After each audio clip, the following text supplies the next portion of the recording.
Well, a spooky creature has been spotted in the American River. Local divers swam by two of these guys right here just this week. They're called vampire fish, also known as Pacific lamprey, and they're a long eel-like fish, as you can see there, and they also have teeth. Fox 40 photojournalist Kyle McCubbin rode along with one of those divers today and shares his eye-opening discovery. Sure enough, I get two different messages from two different people saying they lost their car keys.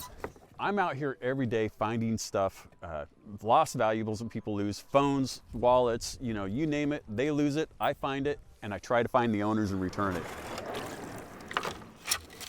Grew up on the river, and back in the 70s when we were kids, we would see these lampreys, and they're like this long. They're scary looking creatures. When it got far enough where it's deep enough. But then the other day, we were out diving, searching for stuff, and we saw one of these things, and he got a nice video of it, and it was sucking on a rock. And I thought, I haven't seen that in 30 years. Here. He said, "Hey, Carl, look at this. There's an underwater sucker snake here." He'd never seen one before. So when he described it as an underwater sucker snake, I knew what it was right away. It was an amazing sight for me because I hadn't seen one in 30 years.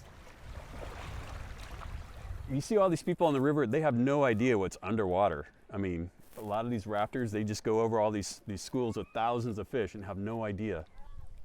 Yeah, I could go for miles. So I posted this video of it swimming along, and all of my Facebook friends who I've known for decades have said, "I haven't seen those in years." And I'm like, yeah, right, me too. Felt like an old friend, even though it was probably only a year-old fish. But this is Sacramento's backyard. Everybody in Sacramento has this little jewel of a river to come out and play.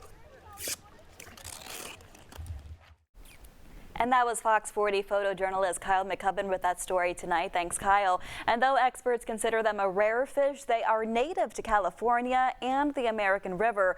The California Department of Fish and Wildlife say they disappeared from the river for a while, but they're now beginning to resurface once again. All right, Dennis Shanahan, let's bring you in here. The diver called it an underwater snake. He seemed excited to see one. I would not be. What about you? Yeah, maybe if I knew that it's harmless first before. Yeah. But that's, it makes you want to go out and go exploring in our own backyard. You never know what you'll find. Yeah, it's so true what he said about this gem that we have. So many of them in our